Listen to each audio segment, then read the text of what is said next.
Hello ඉතින් guys වෙනදා වගේ මාළ මේක තුලන ලකා බ්‍රෝ YouTube channel එකේ.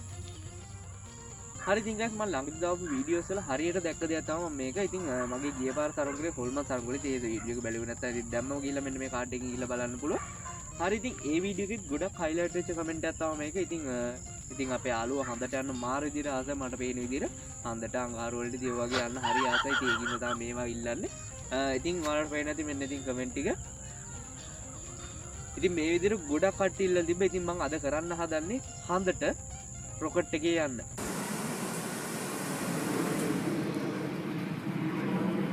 ඉතින් ඔයාලට දැන් තේරෙනවා ඉතින් මම අද හදන්නේ යන්නේ රොකට් සරුංගලයක්. ඉතින් රොකට් සරුංගලයක් හදන විදිහේ ක්‍රම දෙකක් තියෙනවා. ඉතින් ක්‍රම දෙකෙන් එකක් තමයි මම අද ඔයාලට අරගෙන ඉන්නේ. ඉතින් මේක සාර්ථක වේද අසාර්ථක වේද දන්නේ නැහැ. ඉතින් හන්දට යන මගදී අඩංගට එන්නත් පුළුවන්. ඉතින් මම ඩෝංගල් විපරීත දන්නේ නැහැ. හරි ඉතින් guys ඔන්න ඉතින් එහෙනම් කොහොම හරි ගවන්න අපි අද වීඩියෝ එකට යමු. ඉතින් සාමාන්‍ය මේ සරුංගලේ සාර්ථක වේද අසාර්ථක වේද මම දන්නේ නැහැ. ඉතින් අපි මාත් පළවෙනි වතාවට හදන්නේ. ඉතින් මේක හදලා බලමු කොහොමද එන්නේ කියලා. ඉතින් රොකට් කියන දේවල් ඉලොන් මස්ක් පේනවා ඇතිනේ. දැන් පොඩිමැටික් වුණාට කලින් රොකට් හදලා බර ගානක් විනාශ වෙලා තියෙන්නේ. ඉතින් මේ විදිහට අපිත් හදලා බලමු මොකද වෙන්නේ කියලා. හරි ඉතින් guys අපි නම් වැඩි කතා නැතුව වීඩියෝ කරමු. වීඩියෝ කරන යනවා කියනවා මගේ channel එකට තාම කරන මගේ channel එක අනිවාර්යයෙන්ම subscribe කරන්න. එහා පැත්තේ තියෙන bell එක ගන්නත් ඕල් කරලා තියාගන්න මම වීඩියෝ දාපු ගමන් share නැගෙන්න පුළුවන්. මේ වීඩියෝ එක පුළුවන් තරම් share කරනවා වගේ යාළුවෝ අතර. ඉතින් මේ වීඩියෝ එක හොඳ නැහැ අනිවාර්යයෙන්ම like කරන්න. හරි එහෙනම් අපි යන් හදට යන ගමනට. let's go.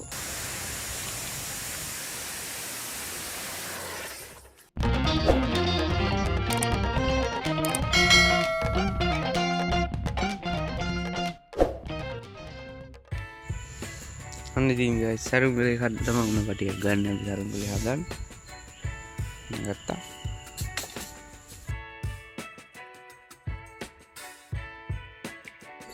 ඔන්න ඉතින් guys මේ වගේ සෙන්ටිමීටර් 120ක උණ පටියක් අරගෙන මේ වගේ මම තීරුවක් කපා ගන්නවා. ඉතින් මේ පන්න සරුංගලෙන් හින්දා මම තීරුවක් කපා ගන්නේ. සාමාන්‍ය සෙන්ටිමීටර් එක වගේ ඝනකම තිබ්බනම් ඇති. ඊට පස්සේ අපි මේක සාමාන්‍යයෙන් සුමට වෙන්න සුද්ධ කරගන්න ඕනේ. ගොඩක් මදින්න එපා. උඩ පැත්ත හීනියට තිබ්බට අවුලක් නැහැ. එක පැත්තක් මහතර තිබිලා මේක සුමට කරගන්න නැත්නම් අතපය කැපෙන්න පුළුවන්. ඉන්පස්සේ guys සෙන්ටිමීටර් 60 මේ වගේ උණ පාට තීරුවක් අරගෙන මෙන්න මේ වගේ නැමෙන්න පුළුවන් ගානකට. ඒ කියන්නේ ගොඩක් සුද්ධ කරන්න එපා. සාමාන්‍ය ගානින් මේ වුණොත් ඇති. ඊට පස්සේ උණ පටි දෙකෙන්ම සෙන්ටිමීටර් 6 මේ විදිහට අල්ලලා මේ විදිහට එකට ගැට ගහ ගන්න ඕනේ. සාමාන්‍යයෙන් අත් අටක් හදා ගන්නවා වගේම තමයි.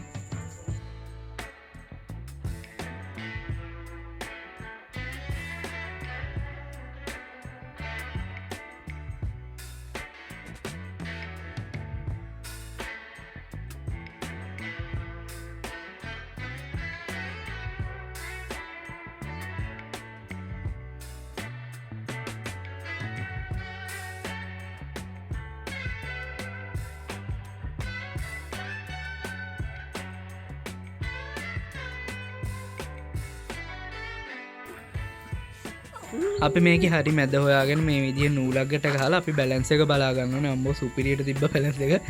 හරි ඉතින් guys මෙන්න මේ විදිහට බර පැත්ත අපි හිමීට පිහියකින් සුද්ධ කරන්න ඕනේ. ගොඩක් මැද ගන්න නැතුව. මොකද ඊට පස්සේ එක තැන නැමෙන්න පුළුවන්. ඔයාලා හිමීට මේක සුද්ධ කරගන්න ඕනේ. හදිස්සියට සරුංගල් හදන්න බෑ. පරිස්සමට කරන්න කියන්නේ මෙන්න මේ හේතු හින්දා පේන ඇති උණ පටි කීරක් ඇඟිල්ල යනිච්ච විදිය. ඉතින් හරි සනීපයි මෙහෙම යනුනම පේනවනේ ගැලියෝ ගමන් ලේත් එනවා. ඒ තරම් ඇනුණා. ඒක තමයි පොඩි ළමයිට මේ පරිස්සමින් කරගන්න කියන්නේ. සරුංගල හදනවා මේ වගේ ගොඩක් දේවල් එනවා. මෙන්න මේ විදිහට බැලන්ස් එකට මේක හදාගත්තට පස්සේ අපිට තියෙන්නේ මේක දැන් ගැට ගහ ගන්න. ඔළුව කොටස ඉඳලා සෙන්ටිමීටර් 56ක් දුරකින් තමයි මම මේ විදිහට මෙන්න මෙහෙම ගැට ගහ ගන්න. ඉතින් මේක හොඳට ශක්තිමත්ව ගැට ගහ ගන්න ඕනේ.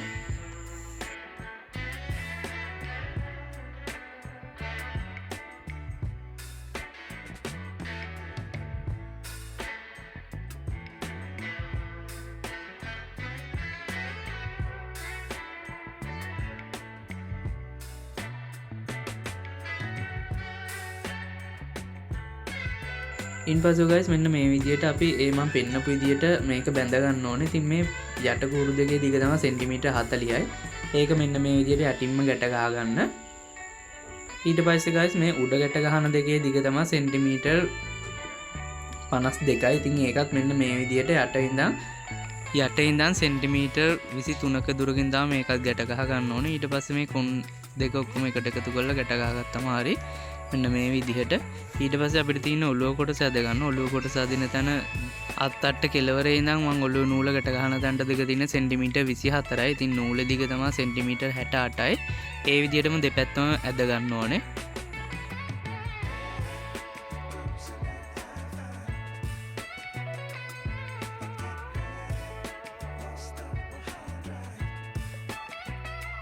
ඊට පස්සේ ගයිස් අපි ඔළුව ඇද්ද තනින්ම මෙන්න මේ විදිහට පල්ලෙහාට තමයි මේ නූල ඇද ගන්න ඕනේ. ඉතින් සෙන්ටිමීටර් 68ක් වගේ තමයි මගේ නූල දිග. ඉතින් මේ විදිහට දෙපැත්තම ඇද ගන්න ඕනේ.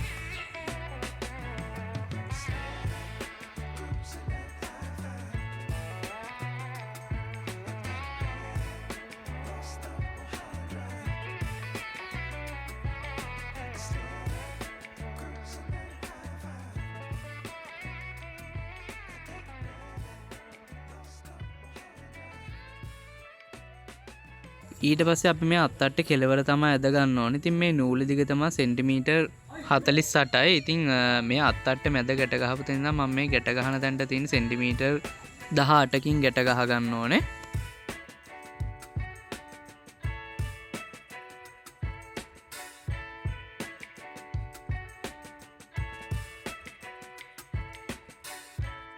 ඔන්න ඉතින් ගයිස් මම ඊට පස්සේ ඉරටු දෙකක් ගන්නවා සෙන්ටිමීටර් 73ක් වගේ මේකේ දිග. ඉතින් මේක මෙන්න මේ විදිහට ඔළුවේ නූල ගැට ගහපු දෙන්නේ මේ නූල් දෙකටත් එක්ක අහුවෙන ගැට ගහලා කෙලවර දෙක මෙන්න මේ විදිහට ගැට ගහ ගන්නවා. මෙතන රවුම් කරන්න ඕන හින්දා තමයි මම මේ විදිහට ගත්තේ. රොකට් එකේ උඩ නිකන් රවුමක් වගේ තියෙන නිසා ඉතින් මේ විදිහට දෙපැත්තම එක සමානව ඇදලා ගැට ගහ ගන්න ඕනේ.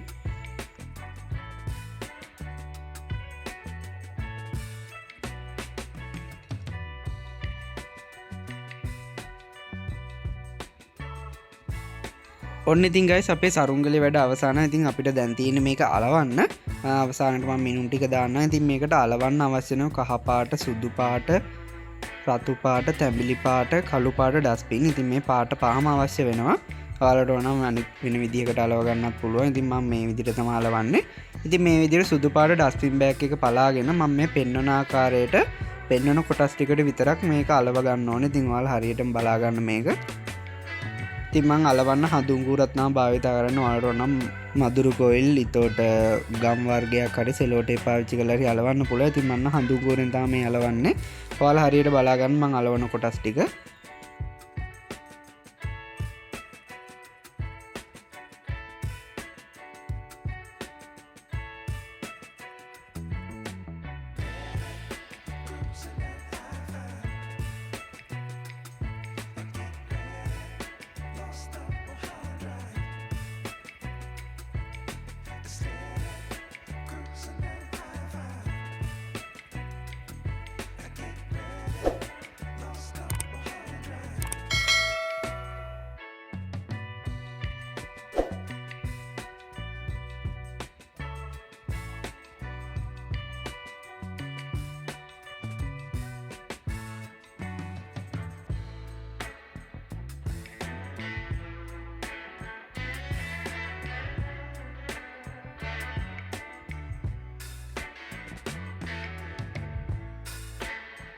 අපි මේ සුදු පාට කොටස මේ විදිහට අලවගත්තට පස්සේ අපිට මේ ඉතුරු හොටේ වගේ කෑල්ල, ඒ කියන්නේ රොකට් එකේ මුදුනේ කොටස මම රතු පාටින් අලව ගන්නවා. ඉතින් ලස්සන කරොත් එක්ක මම මේ විදිහට අලව ගන්නවා.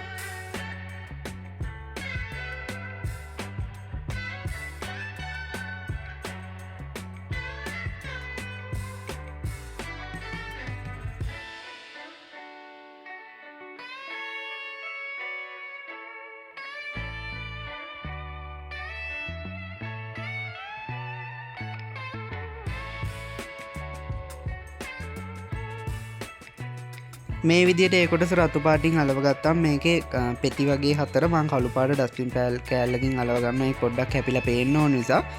ඉතින් ත්‍රිකෝණ හතර තමයි මේ විදිහට අලව ගන්න ඕනේ.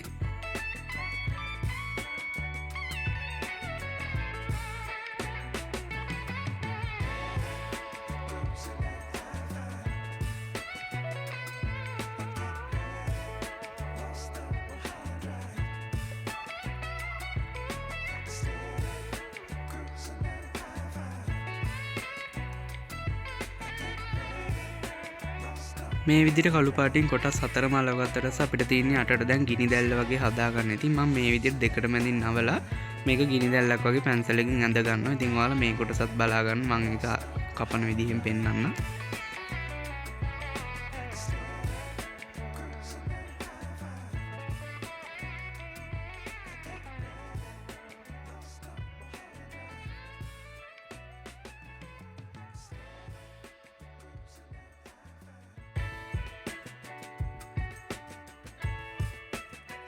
මේ විදිහට කපාගත්තට පස්සේ අපිට දැන් මේකේ තව නිකන් කහපාට කොටසකුත් මම නිකන් දානවා. ඉතින් ඔයාලා උනන මේ කෑල්ල විතරකුත් ඇති. මෙන්න මේ විදිහට තව ඒකට වඩා පොඩි කෑල්ලක් අයින් කළා. අයින් වෙන කොටසට ඒ ගානට කපාගෙන කහපාටින් කෑල්ලක් අලව ගන්නවා. ඉතින් ඔන්න ඔයාලා බලා ගන්න මම මේක හඳුන්ගෝරෙන් තමයි අලව ගන්නෙ.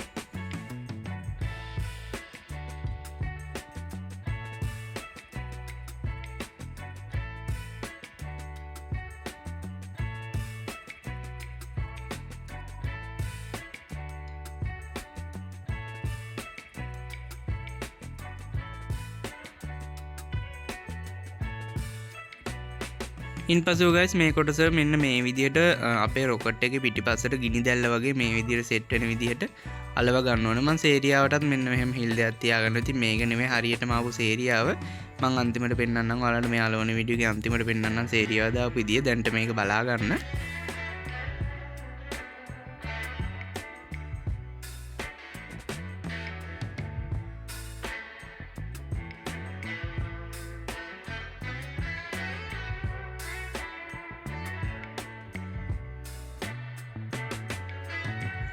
ඉතින් guys ඉරටු තුනක් මේ විදිහට අරගෙන අපේ මේ ගිනි දැල්ල වගේ කොටස ශක්තිමත් නැති නිසා ඉරටු තුනක් මම මෙන්න මේ පෙන්වන විදිහට සෙලෝ ටේප් කරගන්න පිල්ලටත් එක්ක පොඩ්ඩක් සම්බන්ධ වෙන විදිහකට.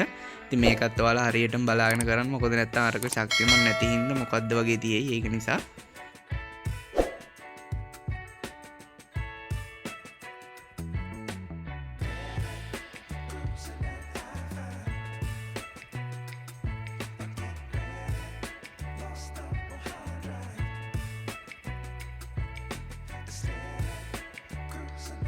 ඉතින් ඔයාලා මේ කොටසට පුළුවන් තරම් සෙලෝ ටේප් ගහගන්න. ඒතකොට තමයි ශක්තිමත්ව හිටින්නේ. ඉතින් ඔළුවේ නූල් දෙකටත් අහු වෙන්න මෙහෙම සෙලෝ ටේප් දෙකක් ගහගන්න. මොකද ඉරටු වලට ශක්තිමත්මාවේ මදි නිසා. ඉතින් මෙන්න මේ විදිහට දෙපැත්තේ නූල් දෙකකුත් ඇදගත්ත මම අර හොල්මන් සරුංගලේ වගේ පොඩ්ඩක් උඩට ඇදිලා හිටින්න. ඔන්න ඉතින් අපේ රොකට් එකේ සරුංගලේ ලස්සනට තියෙන ඇත්තටම රොකට් එකක් වගේ පේනවා මට නම්. ඉතින් ඔයාලගේ අදහසට අනිවාර්යයෙන්ම කමෙන්ට් කරන්න ඕනේ. ඉතින් අපි දැන් සරුංගලේ උඩ යවලා බලමු. ඉතින් මාර සිද්ධියක් උනේ.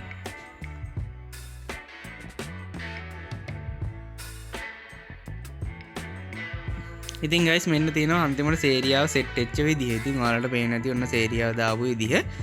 මේ විදිහට තමයි මම සේරියාව දාගත්තේ. ඉතින් මම මිනුම් ටික ඕනනම් දාන්නම්. හැබැයි මිනුම් ටික දාන්න කලින් මේ වීඩියෝ එක බලන්න. ඔන්න ඉතින් රොකට් එක ගුවන් ගත වුණාට වඩා ඉක්මනට ඉතින් කැරකිලා බිමට ආවා. ඉතින් guys මේ සරුංගල එච්චර සාර්ථක වුණ නැහැ. ඔයාලට පේනවා ඇති හුලන් සැර වෙච්ච ගමන් පුළුවන් හැම විදිහකටම බැලුවා සේරියාව 100 ගුණයකට හැඩිය දාන්න නැති ඒ තරම් දාලා බැලුවා. ඉතින් හරි ගියේ නැහැ සරුංගලේ. ඉතින් ලාවට වගේ තියෙනවා. හැබැයි හුලම් තද වෙච්ච ගමන් මේක කැරකෙන්න පටන් ගන්නවා. ඉතින් මම ඔයාලට කියනවා මේ රොකට් එකේ සරුංගලේ පළවෙනි ක්‍රමේ නම් සාර්ථක වෙන්නේ නැහැ කියලා. ඉතින් ඔයාලා ඕනනම් හදලා බලන්න. ඒත් මම කියනවා හදන්න එපා කියලා බොරුවට මහන්සි වෙන්න එපා. ඉතින් මේ ක්‍රමයට ඔයාලා සරුංගලේ හදන්න එපා. සාර්ථක වෙන්නේ නැහැ. ඒක නිසා තමයි මම බැලුවා පුළුවන් හැම විදියකටම කරන්න. ඉතින් මම හදන්න බැයි නම් බෑ කියලා ඔයාලට මම අනිවාර්යයෙන්ම කියනවා. ඔයාලා බලන්න මේක පොඩ්ඩක් උඩ තියෙනවා සාමාන්‍යයෙන්. ඒතකොට හුලන් තද වෙච්ච ගමන් කැරකෙනවා. ඉතින් වීඩියෝ එක බලන්න.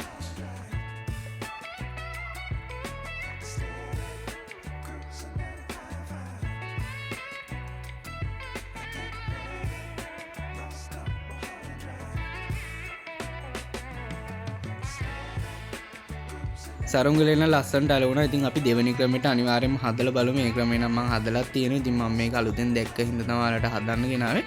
හරි ඉතින් අපි බලමු. හරි ඉතින් guys එනවා. ඔන්න ඉතින් රොකට් සරුංගලේ යවුවා. ඉතින් මට අසනීපෙන්ද වෙන කෙනෙක් කියලා තමයි සරුංගලේ ඔයාලා දකින්න ඇති. ඉතින් ඇත්තටම පුල් චාර්ජරයක් ඇයි. ඉතින් මේ සරුංගලේ උඩ යන්නේ නැහැ. ඔන්න ඉතින් අපේ පළවෙනි ක්‍රමේ අසාර්ථක වුණා. ඉතින් හැමෝම අංගුවනේ සාර්ථකින් අසාර්ථකින් වෙනවා. ඉතින් පිලෝඩ් මාර්ක්ස් මේනවා. ඉතින් ඒ වගේ තමයි මම ඔයාලට උදාහරණයක් එක්ක විශ්ලේෂණය කරා. ඉතින් ඒ වගේම තමයි අපේ මේ පළවෙනි සරුංගලේ ඉතින් ඒක ඇත්තටම වැඩක් නැහැ. කන්න හිතෙනවා. ඉතින් මට ඒ තරම් එපා වුණා. ඉතින් මේක යවන්න කියලා වෙලේ වැහලා තමයි පළවෙනි දවසේ මම අසනීපත් උනේ. ඉතින් මේ ක්‍රමේ සාර්ථක නැහැ. ඉතින් ක්‍රමේ අපේ දෙවෙනි ක්‍රමයකුත් තියෙනවා. ඉතින් මම කිව්වා ඔයාලට මුලින්ම මේ ක්‍රමේ මම හදලා තියෙනවා. ඉතින් ඒක උඩ යනවා අනිවාර්යයෙන්ම. ඒ ක්‍රමෙන් මම ඉක්මනටම හදලා ඔයාලට කියන්න. ඉතින් මේක හදන්න එපා. මම වෙන ආගේ බොරුවට කියන්නේ නැහැ හදන්න කියලා. ඉතින් මේක අසාර්ථකයි ක්‍රමේ. මේක හදන්න එපා. ඒක නිසා අනිවාර්යයෙන්ම හදන්න එපා. මම ඊළඟ ක්‍රමේ ගෙන්න ඉක්මනට. හරි ඉතින් guys මේ ටික හොඳ නැහැ. හොඳ නැති වුණාට කමක් නැහැ. මගේ channel එක අනිවාර්යයෙන් subscribe කරන්න. ඉතින් වීඩියෝ like එකක් දාන්න. ඉතින් මේ වීඩියෝ පුළුවන් ඉතින් මගේ channel එක අනිවාර්යයෙන් පුළුවන් තරම් share කරන්න. තව ඉස්සර ලොකු වැඩ වෙනවා. දඩ නායකුත් හදනවා මේ පාර. කොල්ලෝ ටික කතා වෙලා ඉන්නේ. ඉතින් අපි ඊළඟ වීඩියෝ එකේ හම්බෙමු එහෙනම් හැමෝටම ස්තුතියි.